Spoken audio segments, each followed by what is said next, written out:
Okay, good day. Welcome to our recorded video. So our topic for today is about completing the squares. So this is the third method in solving quadratic equations. So bakit po ba gagamitin natin si completing the square? So sometimes our equation hindi po siya factorable katulad ng ginagawa natin last lesson. So therefore, one of the method of solving quadratic equation that works whether the equation can be factored or not is the method of completing the square. Sa Tagalog, kukumpletuhin natin yung pagiging square ng ating given. Ibig sabihin ng square, di ba? Napag-aralan natin before yung mga perfect square, the value such as 2 squared is equal to 4, 3 squared is equal to 9. Meron din po niyan sa mga equations. Okay po? So, completing the square, the main task is to produce a perfect square trinomial, or we call this PST, on the left side of the quadratic equation. Then, the use of the square root property to solve the equation. Then, aside from that, to make an expression of the form x squared plus bx. So, kadalasan po kasi, ito po yung makikita natin na equation. Diba? For example, meron tayong 3x squared plus x. Ayan, factorable pa yan. Pero kapag naging fraction to, so what if meron tayong 3x squared plus 2x. Ayan, kaya pa ba natin siya i-factor? May factor pa siya pero yung variables natin dito hindi na natin, yung constant natin dito ay hindi na natin maaalis. Therefore, gagamit na tayo ng perfect square trinomial, or we will use the completing the square to have a perfect square trinomial by adding the formula of completing the square, which is b over 2 squared. Again, saan yung b natin? Yung b po natin, siya yung coefficient ng ating linear term. O ibig sabihin, siya po yung kasama lang lagi ni x. Okay? So, based on our drill test, we are asked to transform each perfect square trinomial to square binomial. So, bakit kailangan po natin to? Ito po kasi yung pinaka-last steps, para makuha natin yung value ni x. So, using the formula, diba, ito po yung kinuha natin. So, ibig sabihin po, ito yung value, itong 25 ay nagmula kay b over 2 squared. Okay? So, isa pang technique ko para makuha natin yung pinaka-square binomial niya. Diba, meron tayong a squared plus or minus, pwedeng plus 2ab plus b squared. Ito ay katumbas ng a plus b squared. So, para po mahanap tong second value, ang ginagamit ko lang ay b over 2. So, for example, meron tayong x squared minus 2x plus 1. So, para gawin po siyang ganito, or tinatawag natin square of binomials, magiging x minus b over 2 squared. So, ano po ba yung b dito? Ang b po natin dito ay 2. So, magiging x minus 2 over 2 squared. So, 2 over 2 is x minus 1 squared. So, let's check. So, x minus 1 times x minus 1. So, x times x is x squared. X times negative 1 is negative x. Negative 1 times x is negative x. And negative 1 times negative 1 is positive 1. So, we have x squared minus 2x plus 1, which is similar po dito. Tama po ba? Okay, kaya kung similar siya, so we can use this formula. Or, aside from that, if you can recall the factoring,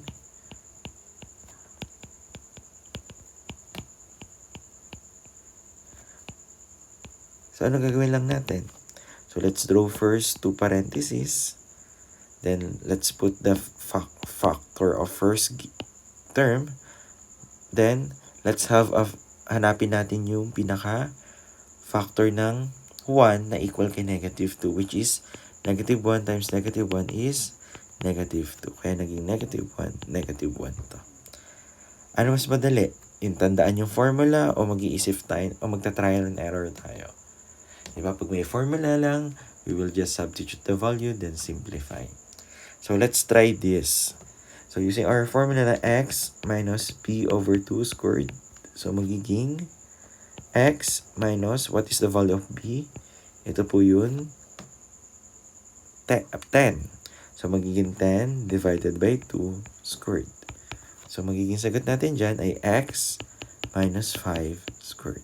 So, therefore, our square of binomials for x squared minus 10x plus 25 is x minus 5 squared. So, let's check. So, x minus 5 times x minus 5. So, magiging x squared. X times negative 5 is negative 5x.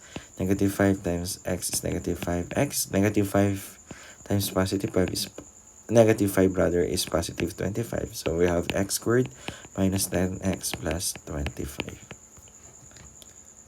Okay? So in next examples, di ko na po i-check. We will just answer it. So next,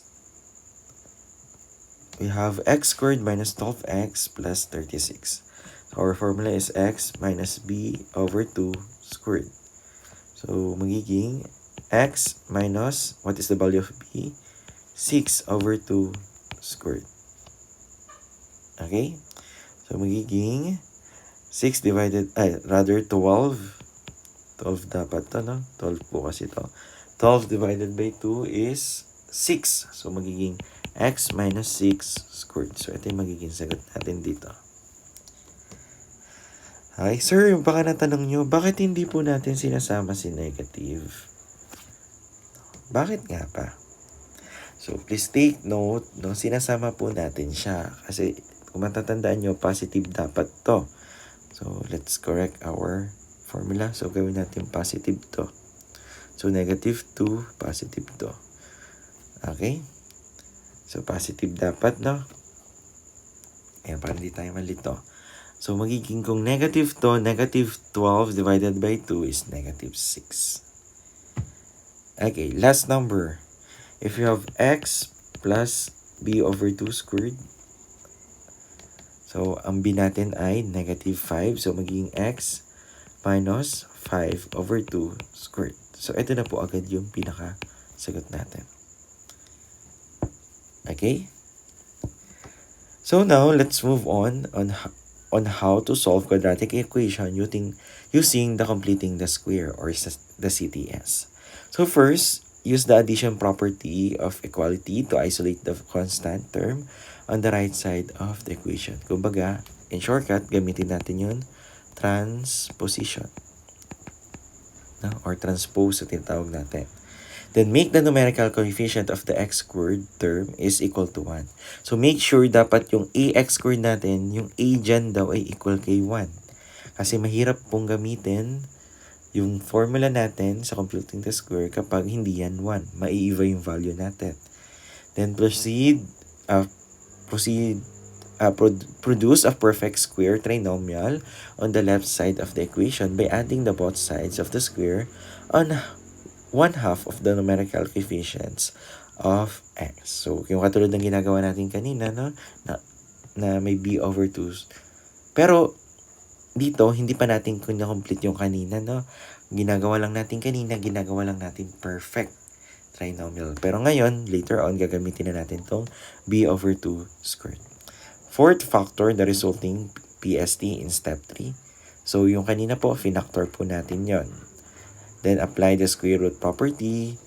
Kailangan yung square root. Then, solve for the x. Then, check the answer. So, number 7, it is hindi naman necessary na i-check natin lagi, no?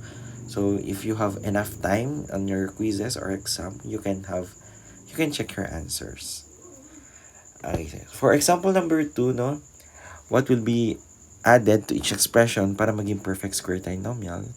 Then, factor the resulting trinomial. Then, solve for the value of x. So, we have 3 tasks. So, inaalam muna natin kung ano yung value na i-add natin. And again, anong formula po ng value na i-add natin? It is b over 2 squared. Then, saka natin siya ifa-factor na a plus minus b squared. Then, saka na natin nahanapin yung value ni x. Okay? So, let's have the first example. So, we have x squared plus 4x. So, using the completing the square, b over 2 squared. What is the value of b? Value of b, yung kasama ni x, which is 4. 4 divided by 2 squared. 4 divided by 2 is 2. Then, copy the squared. So, 4 divided by 2 is 4. 4 raised to 2 is 4. So, plus 4, yung nailalagay natin dyan. Next, factored form. Ang factored form po niyan, ano yung formula natin? X plus b over 2 squared. So, what is the value of b? 2. So, magiging x plus 4 rather over 2 squared. So, 4 divided by 2 is 2. So, magiging x plus 2 squared. So, equate natin sa 0 para makuha natin yung value ni x. So, square root natin both side. So, magiging x plus 2 is equal to 0. Therefore, x will became negative 2. Okay? Next.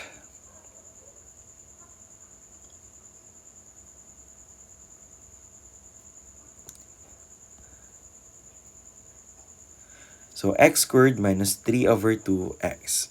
So, again, completing the square is b over 2 squared. So, mangyari dito, ang b natin ay negative 3 over 2. I-divide natin kay 2, saka natin yung squared. So, unahin muna natin yung nasa loob ng ating parenthesis. So, tandaan nyo, pag nagdi-divide po tayo ng fraction, anong formula natin? So, meron tayong a over b divided by c over d. So, magiging a over b, copy lang natin. Then, change the sign in multiplication. Then, ito, i-reciprocal natin. Reciprocal. So, ibig sabihin reciprocal, babalik ta rin lang natin. Yung d mapupunta sa taas, yung c mapupunta sa baba. Then, just multiply, magiging AD over BC. Okay, let's have an example. 1/2 divided by 2/3. So, magiging, copy natin yung 1/2. Then, change natin ng multiplication. Then, reciprocal natin. Magiging 3 over 2. So, multiply lang natin. 1 times 3, 2 times 2. 1 times 3 is 3. Then, 2 times 2 is 4. Therefore, 3/4 yung sagot natin. Dito, try natin naman dito sa ating problem. So, magiging negative 3 over 2 times yung 2, di ba? Pag binaliktad na siya, magiging 1/2. So, 2, pag binaliktad, magiging 1/2. Mapupunta yung 2 sa baba. Di ba? Kung isipin nyo, may 1 po kasi talaga dyan, invisible 1. So, pagbabaliktad rin lang po sila. Then, huwag natin kalimutan yung squared kasi may squared tayo dito. So, magiging equal sa negative 3 over 4 squared. Or equal sa 9 over 16. Ba't naging 9 over 16? Gagawin po natin ay i-distribute po natin yung exponent niya. So, magiging 3 squared over 4 squared or equivalent kay 9 over 16. So, plus 9 over 16 na. Then, lagay natin sa factored form, magiging x plus b over 2 squared. So, kung mapapansin nyo po, mula kanina pa, ano yung b over 2? Yung b over 2 ay yung nasa loob ng ating parenthesis. So, pwede po natin kopyahin lang yon. Dito, ang nasa loob ng parenthesis natin ay negative 3 over 4. So, pwede natin ilagay x is equal to negative 3 over 4 squared. Okay, equate natin kay 0, then square root nyo para both side. X will become negative, x minus 3 over 4 is equal to 0. Transpose, x will be equal to 3/4. Okay? Example number 3. So we have 2x squared plus 13x. So first rule natin, no, wala dapat kasama si x squared. So pag may kasama siya, divide nyo lang po both side by 2. So magiging x squared plus 13 over 2x. Yan na po yung magiging quadratic equation natin. Then completing the square, magiging b over 2 squared or equal kay 13 over 2 divided by 2 squared. So yung nasa loob ng parenthesis, magiging 13 over 2 multiply, kabaliktaran ng 2 ay 1 half. So magiging squared. So magiging 13 over 4 squared. So 13 over 4 squared is 169 over 16. So mag-a-add po tayo ng 169 over 16 dito. Okay? So magiging factored form niya, magiging x, yung nasa loob ng parenthesis, which is positive 13 over 4 squared. At para mahanap yung value ni x, so let's square root lang natin. X plus 13 over 4 squared is equal to 0. Pag in-square root natin, x will become plus 13 over 4 equal to 0. Or x will become negative 13 over 4. Okay? So, example number 3. Try na natin gamitin yung mga pinag-aralan natin. So, in solving quadratic equation. So, solve x squared plus 6x plus 8 is equal to 0 by completing the square. So, dito po kapag may value po tayong kasama, no, try po muna natin i-isolate tong 8. So, maging x squared plus 6x equal siya kay negative 8. Then, after po nyan, i-completing the square na natin. So, b over 2 squared, which is b, anong value ng b? 6 divided by 2 squared. 6 divided by 2 is 3 squared. So, we have 3 squared na 9. So, plus 9 dito. So, mag-a-add din po tayo ng 9 sa kabila. Okay po ba? So, magkakaroon tayo ng value na x squared plus 6x plus 9 ay equal kay negative 8 plus 9. Positive 1. So, ito magiging x plus, anong value na sa loob natin? 3 squared is equal to 1. So, if you can recall our first topic, no, extracting root, square root lang po natin both side. So, makakakuha tayo na x plus 3 equal sa positive negative square root of 1.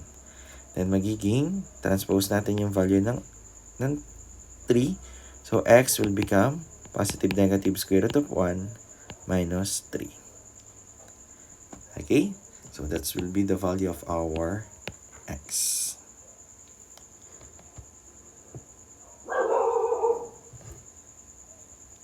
Okay. So, for more examples, so kindly wait for our next video. So, stay tuned. Goodbye.